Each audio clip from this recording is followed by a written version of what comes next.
Everyone, welcome to Kitely. So आज हम discuss करने वाले हैं नॉस्ट्रो एंड वॉस्ट्रो अकाउंट्स के बारे में। सो ये सेशन काफ़ी ज़्यादा यूज़फुल होने वाला है बिकॉज हम बैंकिंग टर्म सीरीज़ को कंटिन्यू कर रहे हैं एंड ये सेशन होने वाला है सेशन 8, जिसमें हम बाकी के सेशंस भी डिस्कस कर चुके हैं। एंड उसके लिए अगर आप जानना चाहते हैं तो हमारे टेलीग्राम चैनल का जो लिंक है वो डिस्क्रिप्शन बॉक्स में गिवन है, वहाँ पर आपको बाकी के सेशंस के भी लिंक्स मिल जाएंगे। सो चलिए स्टार्ट करते हैं without any further delay about the nostro and the Vostro account. So nostro accounts तो सबसे पहले देख लेते हैं। सो नॉस्ट्रो जो है वो एक लैटिन वर्ड है जिसका मीन्स है हमारा, यानी कि ours as in our money that is on deposit at your bank, यानी कि हमारा पैसा आपकी बैंक में डिपॉजिट है, ये मतलब होता है नॉस्ट्रो का। आप पूरी डेफिनेशन देख लेते हैं। नॉस्ट्रो अकाउंट का मतलब ये होता है कि जब डिपॉजिट्स जो होते हैं वो बैंक के साथ होते हैं विद द फॉरेन बैंक और in the currency of the country holding the funds, यानी कि अगर हमारे बैंक का जो हमारा जो पैसा है वो किसी दूसरी फॉरेन बैंक में होगा और किस करेंसी में होगा, उन्हीं की करेंसी में होगा जिस भी कंट्री में वो हमारी कंट्री का पैसा है। ठीक है, तो ये होता है नॉस्ट्रो अकाउंट। अब इसको मैं आपको एग्जांपल से भी समझाऊंगी दोनों की डेफिनेशन के बाद, फिर आपको और भी ज़्यादा क्लियर हो जाएगा। देन आता है वॉस्ट्रो। वॉस्ट्रो मीन्स क्या होता है, ये भी एक लैटिन वर्ड है जिसका मीन्स है योर्स, यानी कि आपका, यानी कि your money that is on deposit at our bank, यानी कि आपका पैसा जो कि हमारे बैंक में डिपॉजिट है एंड जो करेंसी होगी वो कौन सी होगी, हमारे बैंक की होगी। ठीक है, यानी हमारी कंट्री की होगी। सो वॉस्ट्रो वही अकाउंट होता है जो कि मैनेज किया जाता है कॉरेस्पॉन्डेंट बैंक से on the another banks behalf. जैसे कि मैंने आपको बताया कि अगर किसी का अकाउंट हमारे यहाँ है तो वो उनके लिए हो जाएगा वॉस्ट्रो। ठीक है, अब इसको एग्जाम्पल से समझ लेते हैं। जैसे कि हमारे यहाँ की इंडियन बैंक जो है, जैसे कि SBI है, वो अपना अकाउंट जो है खुलवाना चाहती है यूनाइटेड स्टेट्स में।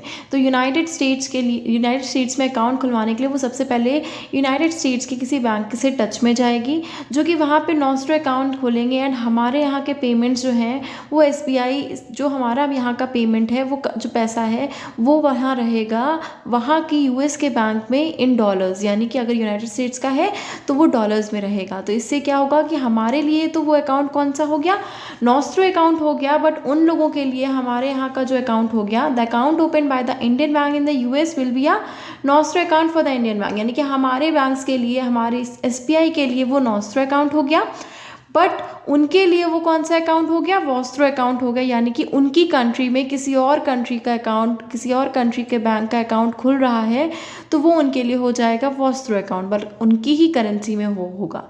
ठीक है, ये तब ज़्यादा यूज़फुल होता है जब किसी भी कंट्री को जो कंट्री के लोग हैं उन्हें दूसरे कंट्री में ट्रांजैक्शंस करने होते हैं या कुछ भी करना होता है, तो उसके लिए हमारी कंट्री का, हमारे यहाँ का जो बैंक है SBI जो है यूनाइटेड स्टेट के किसी बैंक में अपना अकाउंट ओपन करवा लेगा तो जो ट्रांजैक्शंस करना है वो इजी हो जाएगा। अब एडवांटेजेस देख लेते हैं वॉस्ट्रो एंड नॉस्ट्रो अकाउंट के।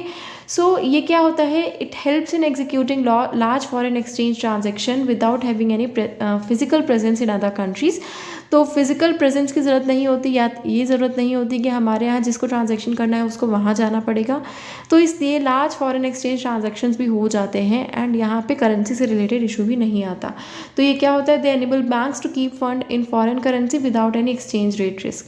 तो इससे क्या होता है कि जो फॉरेन करेंसी में पैसा होगा तो उसमें कोई दिक्कत भी नहीं आएगी, वरना एक्सचेंज रेट रिस्क जो होता है, यानी कि एक्सचेंज रेट कभी ज़्यादा मिल रहा है कभी कम मिल रहा है, उसका भी रिस्क यहाँ पे देखने को नहीं मिलेगा।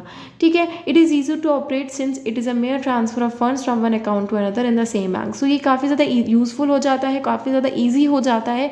ये उसी तरह का हो जाता है जैसे हमारे यहाँ का SBI से आप किसी भी दूसरी, जैसे PNB में आप ट्रांसफ़र करना चाहते हैं, इसी तरह का ट्रांसफ़र ये हो जाता है। SBI ने अगर यहाँ पे हमारे अकाउंट खुलवा दिया वहाँ फॉरेन में, तो ऐसे ही ट्रांजैक्शन करना और भी हमारे लिए ईजी हो जाता है जैसे हम नॉर्मल बैंक्स में इंटर बैंक ट्रांसफर्स करते हैं।